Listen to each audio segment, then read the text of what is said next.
Pues empezamos la primera sesión de este año de la sesión de Reses. Por favor, los residentes vayan llegando, los nuevos irles compartiendo los links y eso, aunque generalmente suele ya hacerlo, pero si eventualmente no manda el correo a María José para que puedan ingresar. A ver, vamos a ver. Vale, se ve todo, ¿no? A ver si ven la presentación Se ahora. ve bien. Sí, se ve. Vale. Y pasa, ¿no? Sí, ¿no? Sí pasa. Sí, Vale, pasa. vale, pues ya está. Bueno, como les decía, en la primera sesión de este año hablaremos sobre agudización de POC moderada y grave, es decir, los pacientes que habría que considerar hospitalización y probablemente ingreso en cuidados intermedios UCI.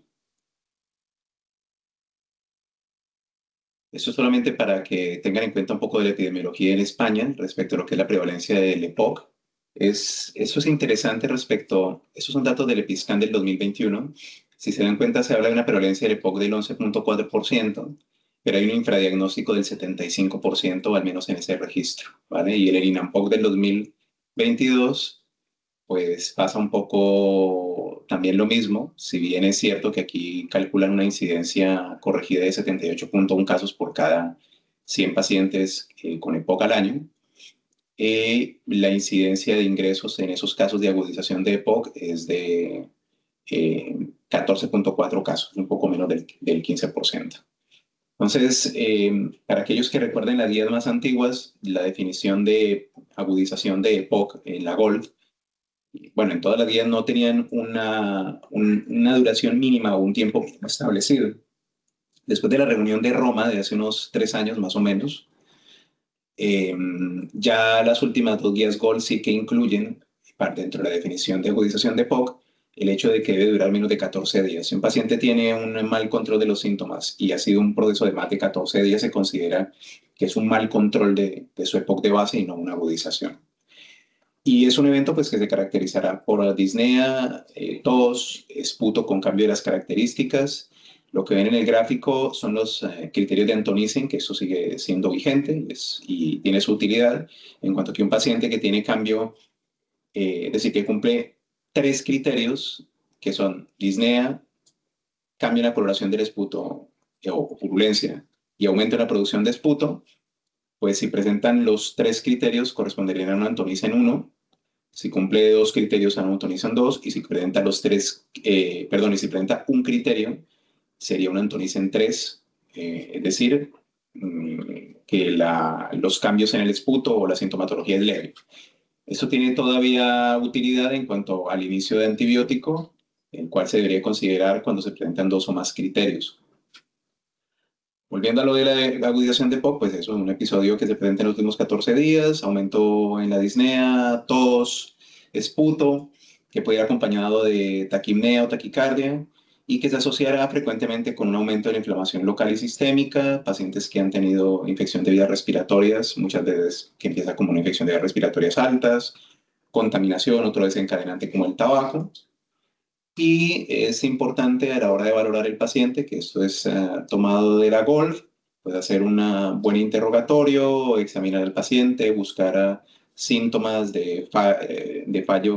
buscar signos de insuficiencia cardíaca y de otros diagnósticos diferenciales, como por ejemplo de embolia pulmonar.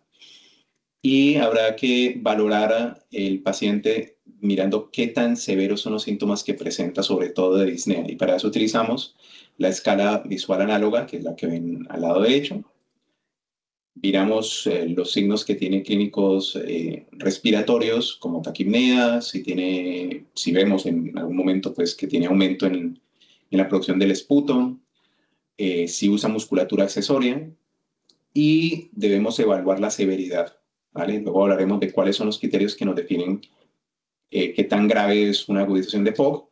Para ello, al menos, deberíamos definir al paciente, pues, haberle hecho una pulsioximetría, una analítica general, una PCR y unos gases arteriales, ¿vale? Y de hecho eso lo recomienda la guía, unos gases arteriales Lo menciono sobre todo y lo resalto porque ya saben que a veces cuesta que desde urgencia unos gases arteriales, incluso en pacientes con EPOC.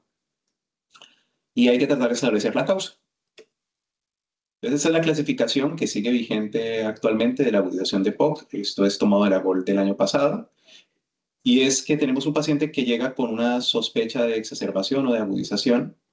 Acá lo primero que hay que hacer es confirmo que se trata de una agudización de EPOC o considero un diagnóstico diferencial.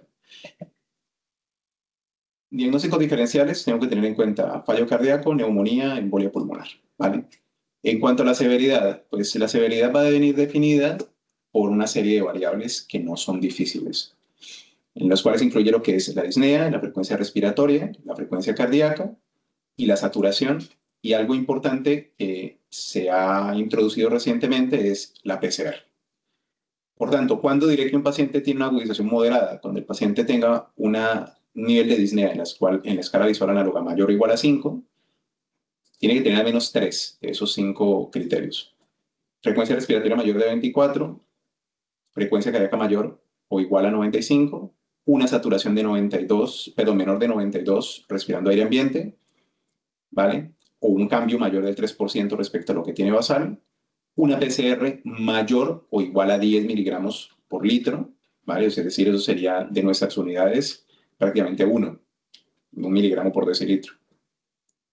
Y si se obtuviera una gasometría, pues que tenga una PaO2 menor o igual a 60 o hipercambio, ¿vale? Ahí si lo ven, lo ponen como I o hipercambio. Pero, es decir, la diferencia entre una agudización moderada y una severa es que en el paciente con agudización moderada no tiene acidosis. Un paciente que tiene una agudización grave, pues tendrá lo mismo que la moderada, pero ese se presenta con acidosis, ¿vale?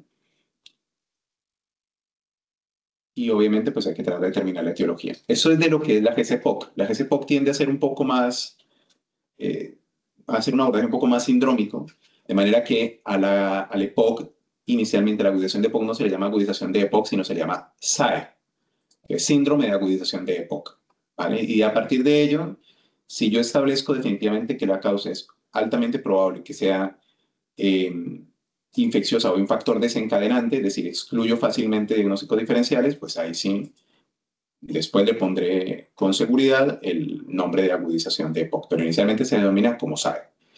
Y ese SAE lo clasificaré también con esos criterios. Si se dan cuenta, hay 4 variables: la disnea, la alteración del nivel de conciencia, la frecuencia respiratoria y el intercambio de gases nuevamente, ¿vale? Y diré que un paciente tiene un nivel bajo o leve, o que es una agudización leve, si tiene una disnea menor de 2 en la escala de MMRC, no hay alteración del estado de conciencia, tiene una frecuencia respiratoria menor de 24 y pues el intercambio de gases es bueno, ¿vale? Moderado, que es decir, un paciente que ya tiene alto riesgo, aquel que tiene frecuencia respiratoria entre 24 y 30 y vemos ya una saturación que está más justa, que es entre el 90 y 94%. Y grave, que esto, o muy grave, que es, vale para cualquier estratificación de riesgo, paciente con una disnea, un MMRC mayor o igual a 3, somnolencia, frecuencia respiratoria mayor o igual a 30, esté en insuficiencia respiratoria, o muy grave cuando está en estupor coma y está acidótico, ¿vale? Una acidosis respiratoria.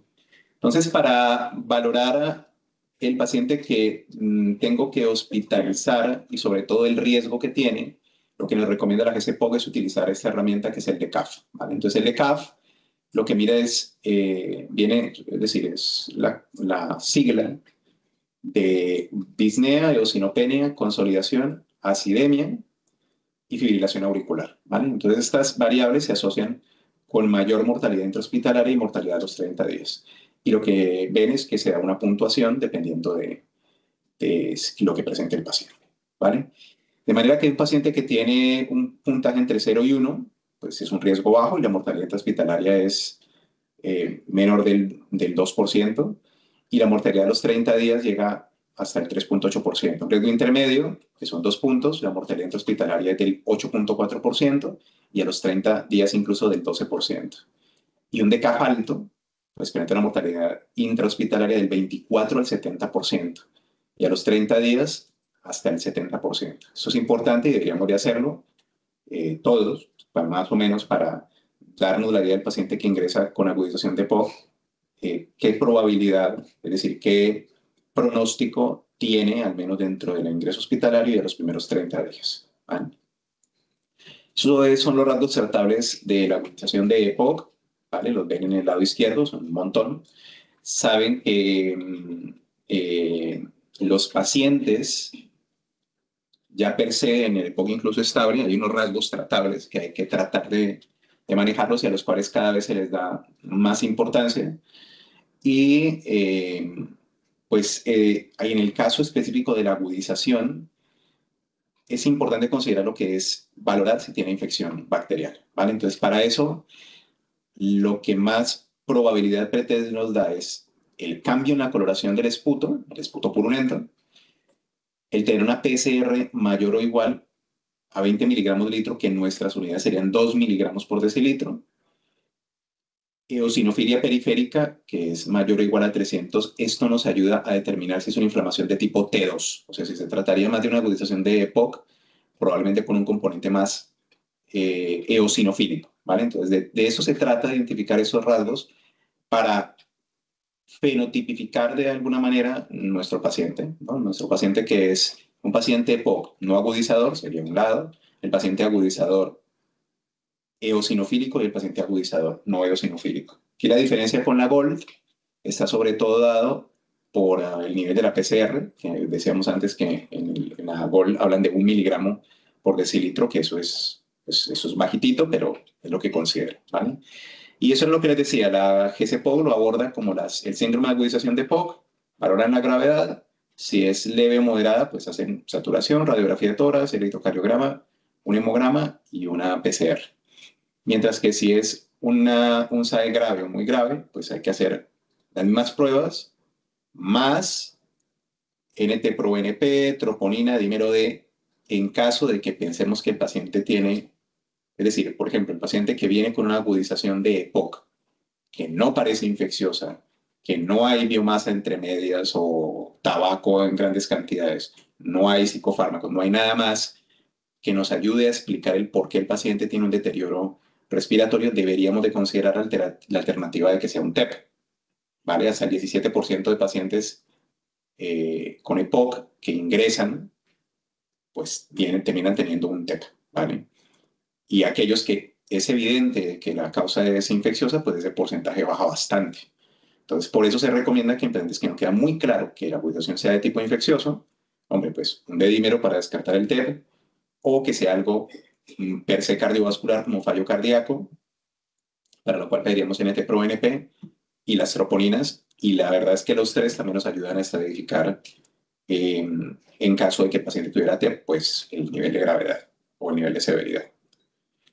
Entonces, la microbiología, el análisis de esputo, el hecho de hacer PCRs de frotis, por ejemplo, y eso tenerlo en cuenta sobre todo para el comportamiento epidemiológico que tienen los virus. Y de técnicas de imagen, pues depende, ¿vale? Inicialmente dependerá de qué tan a mano tenga para hacer una ecografía torácica o un ecocardiograma. Y el angiotac torácico, pues obviamente sobre todo si tengo alta probabilidad de que tenga el paciente un TEP o que tenga un dedímero que sea positivo en ese contexto, ¿vale? Tratamiento farmacológico, eso también es tomado de GCPOC, lo ven, se valora la gravedad, el SAE leve en un paciente que tiene un esputo oscuro y PCR que es mayor de 2 o que tiene imagen de neumonía, pues le doy antibiótico, ¿vale? Y inicialmente es un paciente que no tendría por qué ir mal y valoro la respuesta en 72 horas. En el SAE moderado, tengo que mirar cuál es el rasgo tratable, si es bacteriano o eosinofílico. Si es bacteriano, que es por el cambio en la coloración del esputo, PCR elevada o porque tiene una neumonía, pues doy antibiótico. En el que es eosinofílico, lo que tengo que dar es corticoides, que inicialmente hablan de corticoides orales porque no hay mayor evidencia de que los corticoides EV sean superiores. Ya saben que las dosis de corticoides en el caso del EPOC suelen ser dosis de 40 miligramos por 5 días, pero eso es variable. Hay estudios en los cuales se dan incluso corticoides hasta 15 días dependiendo del nivel de broncoespasmo del paciente, ¿vale? Pero no suelen ser dosis muy altas. Y en el SAE grave, pues el paciente sí o sí tiene que hospitalizarse y hay que siempre mirar que no hayan eventos cardiovasculares entre medias. Recuerden que el paciente POC lo que lo suele matar son las complicaciones cardiovasculares, ¿vale? Entonces, respecto al manejo, lo básico, administrar oxigenoterapia, siempre consideren que el paciente que es hipercámnico crónico o que es retenedor, que sature entre 88 y 92 para que no pierda el reflejo de vasoconstricción hipóxica y se nos ponga más hipercámnico. Hay que sacarle una gasometría arterial, en última, si no se puede, bueno, al menos una gasovenosa, y irlo monitorizando con pulsioximetría. Utilizamos broncodilatadores. Generalmente, inicialmente en esos pacientes, pues lo que se utilizan son eh, los broncodilatadores de acción corta, ¿no? O sea, una combinación de SAMA con SABA, el conviprazal. Dependiendo también del grado que tenga el paciente, lo verán que hay diferentes estudios que dicen su tratamiento de base no se lo quiten o reintroduzcanselo lo más rápido que se pueda, cuando esté un pelín más estable. Y se pueden utilizar pues cámaras espaciadoras si uno quiere utilizar inhaladores o terapia nebulizada, como sea. Lo que decíamos, corticoides orales si se puede, si no corticoides endovenosos, los antibióticos en las condiciones que ya lo dijimos y la ventilación mecánica no invasiva, sobre todo pues en el paciente que tiene trabajo respiratorio o que se ha puesto acidótico, ¿vale? Hay que monitorizar balance de fluidos, hay que considerar pues tromboprofilaxis también y identificar pues las condiciones asociadas que se puedan tratar, que ya saben que, por lo digo, muchos de esos pacientes tienen patología cardiovascular, entonces hay que mirar que no tengan fallo cardíaco, que no tengan arritmias, que no puedan tener potencialmente una embolia pulmonar.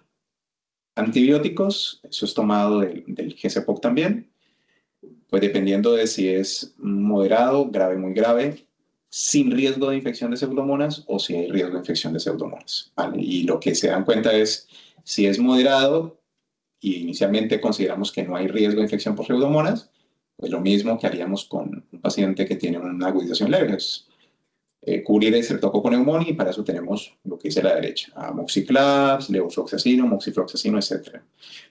Para la agudización que es grave, muy grave, y sin riesgo de infección por pseudomonas, más o menos cubriríamos lo mismo, con la diferencia que lo que preferimos hacer es combinar una cefalosporina con acitromicina por el potencial que tiene el macrólido antiinflamatorio. Y si se trata de una agudización con riesgo de infección por pseudomonas, pues aquí hay que considerar antipseudomónicos, ¿vale? Entonces aquí tendríamos que utilizar o Tazocel o podemos utilizar como alternativa quinolonas con actividad antipseudomónica o bueno, podemos valorar, pero es importante cubrir la pseudomona, ¿vale?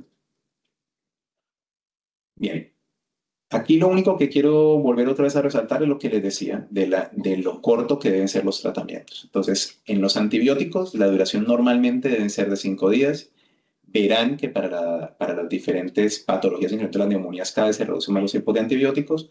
La GOL ya es muy clara en que en la medida de lo posible, y de hecho es un nivel de evidencia B, la duración de los antibióticos debe ser de 5 días, ¿vale? Algo aquí nomás para resaltarles, las metilxantinas no están recomendadas, ¿de acuerdo? Porque tienen muchos efectos adversos. Y la ventilación mecánica no invasiva es una buena herramienta, pero hay que ir valorando evolutivamente cómo va el paciente. Sulfato de magnesio, eso es para mostrarles esta revisión del 2022 del Cochrane, que es donde empieza a apoyar el sulfato de magnesio. Una dosis de 2 gramos. Ya verán que de manera un poco empírica de la casa y porque hemos visto al menos clínicamente que parece que funciona, si el paciente tiene mucho broncoespasmo, a veces lo dejamos 2 veces al día durante 3 días, pero lo que tiene evidencia realmente es la utilidad en el paciente agudizado, administrar 2 gramos en 20 minutos. ¿Vale? Ventilación mecánica no invasiva y ventilación mecánica invasiva. La no invasiva, pues obviamente vamos a tener que valorar las condiciones en las que está el paciente. Si un paciente está con una alteración gravísima del estado de conciencia, no puede eliminar secreciones o no podemos proteger la vía aérea o tiene alto riesgo de aspiración, pues ese paciente no se le puede colocar una ventilación invasiva. Eso estaría contraindicado, ¿vale? Por el contrario, si el paciente lo tenemos en esas condiciones con una falla respiratoria muy grave y con inestabilidad hemodinámica, pues eso ya nos está diciendo, hombre, ese paciente habrá que intubarlo y habrá que ventilarlo de manera invasiva. ¿Cuál es la configuración inicial en el caso de la ventilación no invasiva? Podemos empezar con una EPAP de 5, una EPAP de 9, e irlo ajustando. Eso sobre todo es para tolerancia del paciente, pues el paciente que viene bastante somnoliento, pues probablemente no pondrá problemas en los volúmenes, o los pacientes que son muy crónicos no pondrán problemas en los volúmenes, pero igual a veces es mejor empezar con EPAPs bajitas e ir incrementando tanto la EPAP como la diferencial para que haga mejores volúmenes progresivamente por tolerancia. Broncodilatadores, lo verán, o sea, inicialmente puede ser por nebulizador o por MDI, perdón. Y lo que les decía, la valoración tiene que ser continua, de manera que al menos debo tener una gasometría después de 1 o 2 horas de la ventilación no invasiva, comparar con la línea de base, y si veo que hay empeoramiento o falta de mejora, a pesar de que voy ajustando algunos parámetros, y un pH persistentemente menor de 7,25, pues el paciente habría que intubarlo, ¿vale? Y en el caso de la intubación orotraqueal, pues considerar siempre una inducción de secuencia rápida, que hay varias. Puse ahí lo que utilizamos más en nuestra UCI. Tratar de intubar con un tubo endotraqueal más bien grande, mayor o igual a 8, si tenemos que manejar secreciones o hacer procedimientos, y ven las configuraciones iniciales, ¿vale? Acá tener en cuenta que el paciente EPOC puede tener atrapamiento, o más bien tiene atrapamiento aéreo, entonces hay que valorar cuál es el nivel de autopic que tiene el paciente. Para eso utilizamos pues la maniobra, verán luego los ventiladores cuando estemos aquí en la UCI, pero puedo hacer prolongación del tiempo expiratorio y ver qué tanto autopic tiene el paciente, y de igual manera tengo que hacer lo posible por utilizar frecuencias respiratorias bajas de 10 a 12 por minuto, en la medida de lo posible, con la intención de evitar la hiperinflación dinámica, ¿vale? Y ese sería el algoritmo de tratamiento que resume todo lo que acabamos de decir, ¿vale? Bien, entonces de aquí lo único es, simplemente una necesidad de intubación orotraqueal más ventilación mecánica, y yo lo identifico desde el principio, pues lo que tengo que hacer es inmediatamente comentarlo con la UCI. El paciente no se debe dejar mucho tiempo, por ejemplo, en urgencias, esperando a ver qué ocurre. Saben que aquí a veces es complicado porque si hay mucho trabajo, se quedan pacientes en el BOC de paros o en el PUR 3, y a veces va pasando el tiempo y no los vemos, y allí no hay nadie que los vigile realmente, ¿vale? Y ya está. ¿Preguntas o dudas que tengan? A ver si alguien ha comentado algo por aquí. No. Vale, dejo de compartir. Vale. ¿Alguna pregunta o duda, chicos? ¿O todo claro?